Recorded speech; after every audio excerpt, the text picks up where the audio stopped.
things and that type of impression. I don't think so. He was a much deeper personality. Then after my father died, I felt I wanted to become a journalist because after looking at him, at least, everyone's like, it's risky, but I want to take that risk. I want to, I used to watch Akka working, my father working, but yeah, and when I used to watch him, now I want to become a journalist. Because of him. Yeah, and because of him. Why is it worth the risk? Then, even if I lose my life, but other people, through my writing, there can be some help for other people, so that I want that to happen. One person doesn't count, so even if I die, there'll be some other people, through my writing, they'll understand what's happening and they'll get some help. And somebody who who doesn't, know, anything more than rudimentary knowledge of, his own language, takes a gun and puts a bullet in a head, that contains so much, and just, snuff it all out in a matter of seconds. இனிமேலும் இப்படி ஒரு கொலையை நடக்க விடாமல் மக்கள் தடுக்கணுமென்றது தான் എൻ്റെ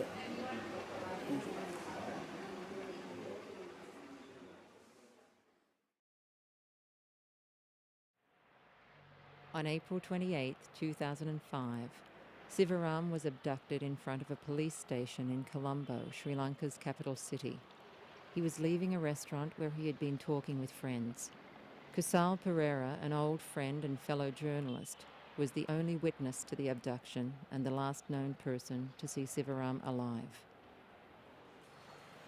So we continued till about 10:30, 10:40, and then decided it's time to leave. And when we were just walking out of the restaurant, Sivaram got a call on his mobile, and he answered in Tamil. I stopped at the bus halt and turned right because the buses were coming from Colombo side. And then after about 2-3 minutes, I saw a bus coming. So I turned around to call Siva and found he was grappling with two men. There was a sleek silver grey modern Prado type vehicle. The rear door of the vehicle was open and he was being dragged in, and that was over in a minute.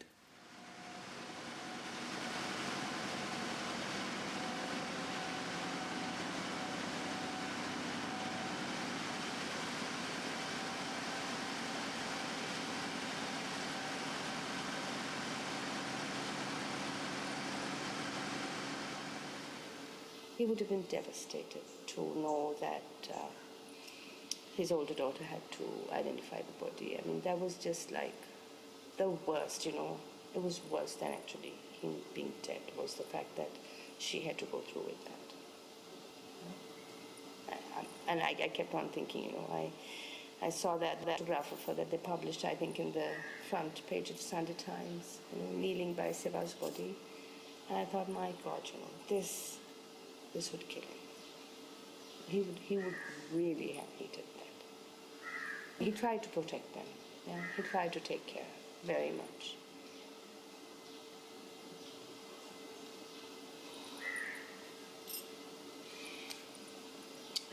She's 16, no? She's my daughter's age.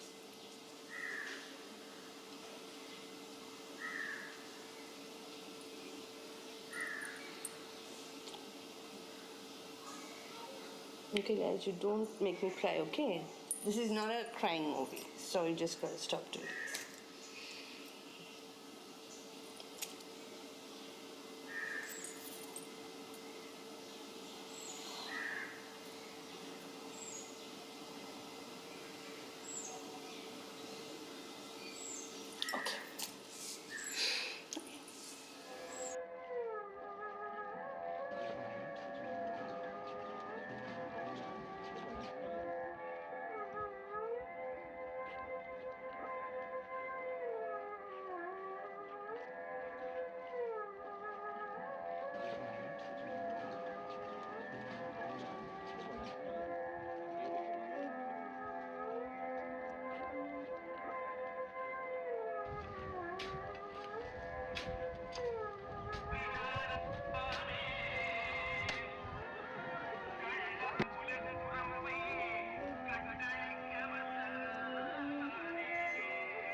for me, purpose of media or journalism is to provide information for the people, for the reader, to be free and self-governing. මේ පතර ව්‍යාපාර ගැන බැලුවම අපේ අත්දැකීම තුළ විශේෂයෙන්ම ඉහළ පන්තියේ මිනිසුන්ට අඩු වශයෙන් පාන්දර 5-6 නෝරක් මේ පතරවල අවශ්‍යතාවයක් තියෙනවා. ඒ මිනිසුන්ගේ රාජකාරී පටන් ගන්නේ පතර බලලා. பேப்பரில் ரெண்டு விதமான வாசிப்புகள் இருக்கு. ஒன்று அன்றைக்கு நடக்கிற விஷயங்களை அதை புதினங்களாக வாசிக்கிறது உண்டு. அடுத்து ரெண்டாவது திறனாய்வு கட்டுரைகள். ගොඩක් හැමදාම දැන් අද වෙන දේ මට හෙට දැනගන්න පුළුවන්. ඒ වගේම තමයි විද්‍යුත් මාධ්‍යෙත් මේක මුද්‍රිත මාධ්‍යෙත් නෙමෙයි දෙකම මම හරි කැමති හැමදාම පත්තරේ කියවන්න. පත්තරේ කියව නැත්නම් නිකන් කෑවේ නෑ. To me, the print medium is not the newspaper or the magazine is not only just to pass information to me, tell what is happening, what has happened where, but it also shapes my own view of how to look at things. And when I have sort of differing views like that, then I'm all the more better. Media's role is to, especially media in a country like Sri Lanka, which is affected by conflict, is to somehow ensure that the multiple perspectives in our country are reflected fairly in the media, so that people know the complexity of problems, that they know how the other communities are thinking, and are thereby able to understand the hard decisions that political leaders often need to take in order to engage in conflict resolution. The media is to help hold politicians accountable. If the media is well functioning, it functions as a check and balance on government. The problem is, if we take it from the other side, if the media is not functioning, it's only fueling propaganda and it can play into the hands of politicians. People read the newspapers and they believe them. The media in a society, in democracy, it's a part of civil society. But if you have politicians that can actually use the media or distort it or take advantage of the media, and that has been done here, then we have ourselves a problem, because then you're left with a population that that is not informed. And how are you going to go and vote if you're not informed about what the hell's happening in your own society?